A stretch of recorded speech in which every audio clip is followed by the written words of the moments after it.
Жаза естелігі, әңгіме. Ұларбек Дәлейұлы. Ол бір заманның кең, бейбіт кезі екен. Тау халқы өз-өзімен еркін өмір сүретін. Орта мектеп бітіріп, ауылға қайтар жолда мені аудан орталығынан қанат досым күтіп алды. Жастықтың желігі буған шақ еді ғой. Қаланың түнгі базарында думандатып біраз жүрдік те үйге жайға айттық. Ертесі досымды ауылға бірге барайық деп ертіп алдым. Тұрғынға асатын 99 айналма тұмсығы бар атақты Уша аңғарын өрліп келеміз. Маусым айының соңы болғандықтан Қытайдың әр қалаларында оқитын қазақ студенттердің де жазғы демалысқа тарап, ауылдарына бет алған шағы. 40 адамға шақталған автобуста 50 шақты жолаушы бармыз.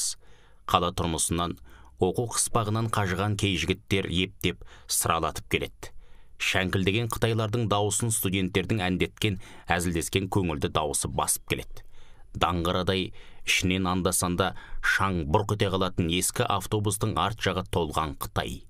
Кендір жіппен айқыш-ұйқыш буған теңдерінің үстіне тізіліп отырып алып, бұрқырата шылым тартады.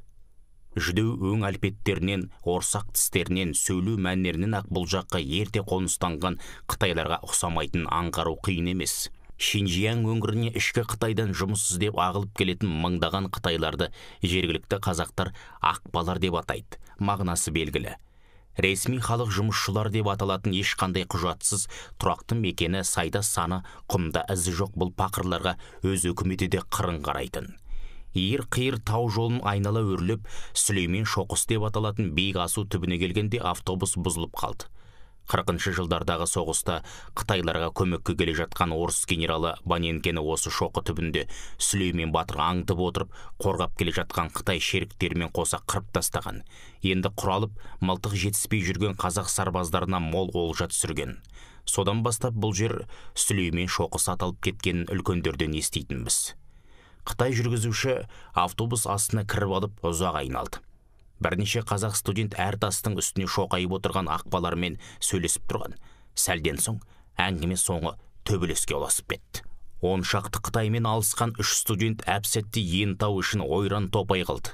Алғашқы соққыдан ұшып кеткен екі Қытай жер бауырлай шыңғырып, орындарынан тұрмай жатып алды. Айғай шықса елең ете қалатын бізде топқа кіріп кеттік. Сабыр сақтап істің ақырын күтіп тұрған үлкендер жағы жастарды сабырға шақырды. Қолы май-май болған қартаң жүргізуші де жүгіріп келіп арашаға түсті. Көздері оттай жанып, қызынып алған қазақ жігіттерінің тоқтайтын түрі жоқ. Өз жерін қылтан қалдырмай оттап өзен көлінде құртшабақты қалдырмаған қаңғыбастары енді келіп Алтайды бүлдірмекші. Біздің ел оған оңай көне қоймас деп айғайлады бірі. Бұлар қара ертіс бойының алтынын қазып, балығын аулап, дәрі шөптерін қиша сыпырғанмен қоймай қазақтардың асын ішіп, аяғына тепкен сұмпайлар. Айыбұлақта мал бағып бейқам отырған кемпір мен шалды өлтіріп кеткен екі Қытай әлі ұсталған жоқ деді тағы бір. Автобус от алып, жапа тармағай орындарымызға жайғастық. Қазақтың жұдырығын жақсылап жеген 7-8 Қытай үсті басының шаңын қағып соңынан кірді. Көлік іші гу-гу әңгімеге ұласты. Көзімен көрген кісілер мына бір қайғылы оқиғаны айтып бергенде қанымыз қайнады. Былтыр жазда ертіс бойын жайлап отырған қазақтарға бір топ ақбалар келген. Асау тау өзенінен күні бойы алтын шайқап, жақын маңдағы үйлерден тамақ сұрап жейді екен. Солардың ішінде өз жерінде қылмыс жасап қашып келген екі ақба оңаша отырған шал кемпірдің киіз үйіне келеді. Ымдасып түсініскен олар біртіндеп үйренісе бастайды. Өздерін бірге туған ағайындымыз деп таныстырады. Бара-бара есігінен кіріп, төрінен шығатын, емін еркін ішіп жейтін дәрежеге жетеді. Сеніміне кіреді. Күз жақындап ел жайлаудан түсер шақ болады. Ерлі зайыпты екі қазақ ойдан келген ұйғыр саудагерлерге еркек малдарын сатып, көші-қон қамын жасайды. Ертең көшеміз деп жүктеңдерін буып, алаңсыз ұйқыға кетеді. Түнделетіп баспалап келген екі ақба Қытай бейқам жатқан отбасын қанға бөктіріп, екеуін бірдей жазым етеді де азын-аулақ ақшаларын тонап қашып кетеді. Қандасы қанға бөгіп жатса, қазақ қарап қалған ба? Сұмдық хабар ел ішіне тез тарайды. Сай-саладан жиналған атты қазақтар сақшы мекемесін басып алуға шақ қалады. Ауданнан басшылар келіп сабырға шақырып, қылмыскерлерді тез арада ұстап әкеліп жазалайтынын айтып, ашулы жұртты зорға таратады. Демалса тауға шығып, асыр салып, аунап-қунап тыныстап қалдық. Бір айдан кейін әкемнің шағын емханасында қажетті дәрі-дәрмектер алып қайтуға шешем екеуміз аудан орталығына келдік. Шаруаларымызды тез бітіріп, нағашымыздың үйіне бір қондықта, ертесі ауылға қайтадан автобус іздеп бекетке келдік. Әлі есімде, таңғы 8:30 мөлшері. Көшеден Қытай полициясы көлігінің шуылдан қорқынышты үн естілді. Көлік күтіп жиналып қалған бір тобымыз үдіре қарадық. Алдарын қызылды жасылды машиналар қоршаған, үсті ашық көлікке қолдарын артына қайырып байлаған, кеудесіне қылмыскер тақтайшасын ілген екі адамды аудан жұртына көрсетіп жүр екен. Дауыс сұрайтқышпен аздан соң олардың атылатынын, соған халықты хабардар етіп жүргенін жариялады. Былайғы елге бұл да бір үлкен ескерту. Қылмыс жасаудан сақтандыру екен бұрыннан білетініміз. Шуыл басыла бере көп өтпей біздің де автобус орнынан қозғалды. Ауданнан біздің ауылға асатын алып Қаратаудың етегі бұрыннан жаза майданы болатын.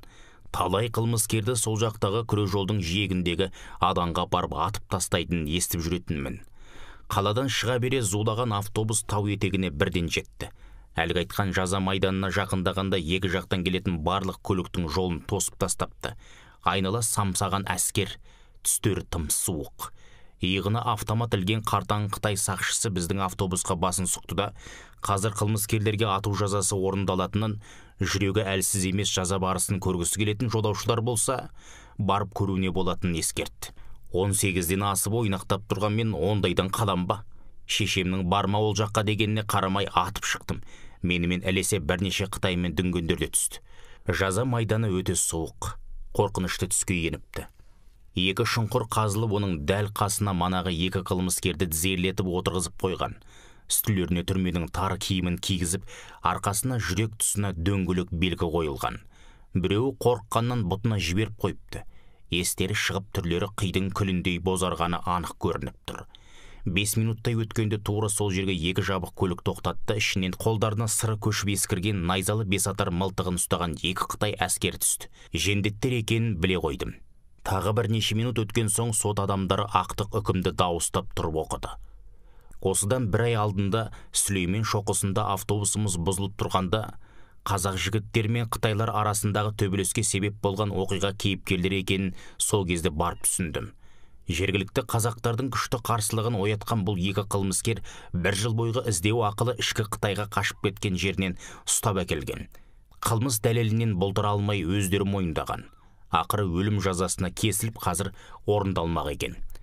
Үкім оқылып, белгіленген сағаты мен минуты толған кезде ысқырықпен белгі берілді. Орындаушы екі жендет мылтықтарын дайындап найзаларын шығарды. Жалау көтерілгенде қос қылмыскердің арқасында жүрек тұсына белгіленген дөңгелек белгіге мылтық найзасын тіреді. Ысқырық тағы бір шалынып, үкім оқушының қолындағы жалау кенет төмен түскенде, тарс еткен қос мылтықтың дауысы қатар шықты. Сілтідей тынып, демін ішіне жұтып, үнсіз тұрған тау кеудесі солқ етті. Сол сәтте біздің жүректегі қорқыныш пен көңілдегі астан кестені шыққан дүлей сезімді еш тілмен бейнелей алмаспын. Дүние төңкеріліп кеткендей болды. Бір қарасам ажал құшқан екеуі алдарындағы қазулы орға маңдайларын тірей құлапты. Біреуі сол сәтте жан тапсырса керек, дым сызбай сұлық жатыр. Екіншісі қақ бөлінген жыландай жирыңдап барып, ол да тым-тырыс қалды. Шұңқырға секіріп түскен заң дәрігері екеуінің кеуделеріндегі тостағандай етіп оқ тесіп шыққан тесікке құлағына салған бірдеңесін тықты да сылы деді. Әскерлерде жолшыбай тоқтаған жолаушыларда да үн жоқ. Бәрінің бойын ауыр қорқыныш билеген, бәріміз түс көріп тұрғандаймыз. Бұл жерде маған екінші соққы болып тиген тағы бір жағдай, содан аз күн бұрын ауылдағы ұсақ төбелестен 15 күнге қамалған таныс ауылдас екі жігіттің қысқа сапты күрек ұстап шұқыр маңында жүріп өтті. Сөйтсем алып кетер есі жоқ екі Қытайды сол майданға көме салу үшін алдарындағы екі шұңқырды аудандық түрмеден арнайы әкеліп, соларға қаздырған екен. Көметін де солар. Жолды тосқан әскер қоршауы сөгіліп, көліктердің өтуіне рұқсат берілді. Автобусқа таласа отырып, ауылға бет түзедік. Қолы қайырылып байланып темір құрсауға түскен екі қылмыскер мен мылтық дауысы, шұқыр қазған екі жігіттің бойларынан рухы ұшып кеткен жансыз бейнесі көз алдымда бір жола қалып қойды. Одан кейін де талай оқиғаның куәсі болдық. Ел болған соң қылмыс та болып тұрады. Біздің аудандағы өлімге үкім етілген қазақтарды жазаны орындап болған соң үйіне барып, әке-шешесіне немесе жақын туыстарының оқтың ақшасы мен жендеттің ату ақысында төленетінін естіп, алғашында жағамызда ұстасақ та, кейіннен таң қалмайтын болдық. Үйге келген соң көзіммен көрген әлгі жайтты ауылдағы достарыма жыр қылып айтып бердім. Сол кезде өзімізше ұрлап сыра ішіп ауыл тойларында кім көрінгенге сүйкеніп жүретін біз, сол оқиғадан кейін сүтке тиген мысықтай болып жүретін әдет таптық. Одан бері қанша уақыт өтсе де, тура сол жаза алаңындағы екі төмпешік өткен кеткен жандарға үрей сеуіп, жол бойында әлі күнге тұр. Қу ертіс қалашығынан тұрғын ауылына баратын жолда Ушаның шығыр аузына жетпей, сәл жүргенде алдыңыздан шығатын сол бір ажал апаны қаншама адамды тәубесіне түсіріп тұратыны да жасырын емес. Одан бері талай жылдар аунады. Дәм тартып ауылыма бір барған кезде әлгі тұстан тағы өттік. Өлім жазасы әлі де сол жерде орындалады екен. Бұрын туысып, тамылжып жататын жусанды бөктер шаңы ұшқан қу тақырға айналған. Себебі мұнда жат адамдардың ұшарын жел қонарын сай білетін ақпа қытайлардың қаны төгіліп мүрдесі көмілді. Мыңдаған жылдар бойы көшпелілердің ат тұяғының дүбіріне бауыр басқан маңғаздала, шөп шақай киген қасиетсіз табандарды бөтенсінет бауырына тарта алмайды. Әп-сәтте көз жазып қалған қасиетті шаңырақ иесі енді сен емессің. Мынау менің атамекенім еді деп айтудың өзі жанға күйзеліс, жүрекке салмақ. Бөгде дінді, өзге тілді жат адамдар басса, қасиетті топырақтан да құнар қашады екен. Өзендер суалып, көл қобаның құты қашып, жусан өскен жазық далалар тақырға айналады екен.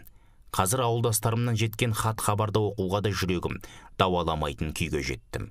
Әмірсана шыңының айналасы қара ертіс, бала ертіс жағасындағы қойнауларда қуалай өскен қарағай мен самырсындардың балағы өрт тигендей түгелдей сарғайып кеткенін, қызыл балығы мен ала қанаты, ала бұғасы мен ақ қайраны асыр салған күллі суда шұрқыраған бақа түгілі жыбырлаған құрты да қалмағанын айтады. Сол жақта қалған ескі досым сәлемдеме жіберіпті. Бір жіліншік жусан мен серлік тауының бір бұтақ көк аршасы. Қарындашпен жазған шағын хатында амандықты айта келіп, қазір қыстағымызда үлкендерден ешкім қалған жоқ. Бәрі о дүниелік болып кетті.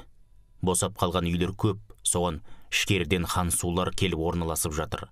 Баяғыда шөлде сиыр жайып жүргенде өзің айтатын әңгімеде шағын ұлыстарды күші басым жау басып алғанда көш алмай қалатын жалғыз атты кедей болушы еді ғой. Біз де солай болдық. Көш алмай қалдық. Кедейлік қамытын әлі шешпедік, әлі сол жоқшылық. Сенің үйің отырған дәлей тұмсықтың артындағы жазыққа хансулер тауға дейін тіреп қарақат еккен. Күйеу балам және қарындасым үшеуміз соған жалданып жүрміз. Бізде 3 жыл қатарынан қатты қуаңшылық болып ел тағы қиналды.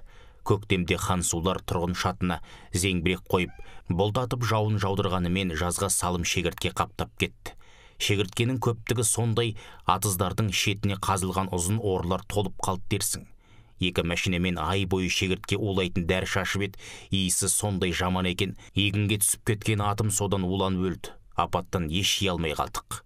Төмен жақтағы Хансудүйден Қытайлар қоныстанған қыстақ бір топ хансу жиналып, шегіртке піріне арнап тасаттық беріп, бұтхана салып, шегіртке мүсінін тұрғызған көрінеді. Аудандағы бастықтар рұқсат беріпті. Атасында көрмегенді ботасында көреді деген осы екен. Қазір елде саясат бұлттап тұр. Күн көзі шығардай болса келіп қайтыңдар. Елден кетудің, елді сағынудың да жазасы оңай емес деп аяқтапты. Соңы. Оқыған Қуат Ахметжан.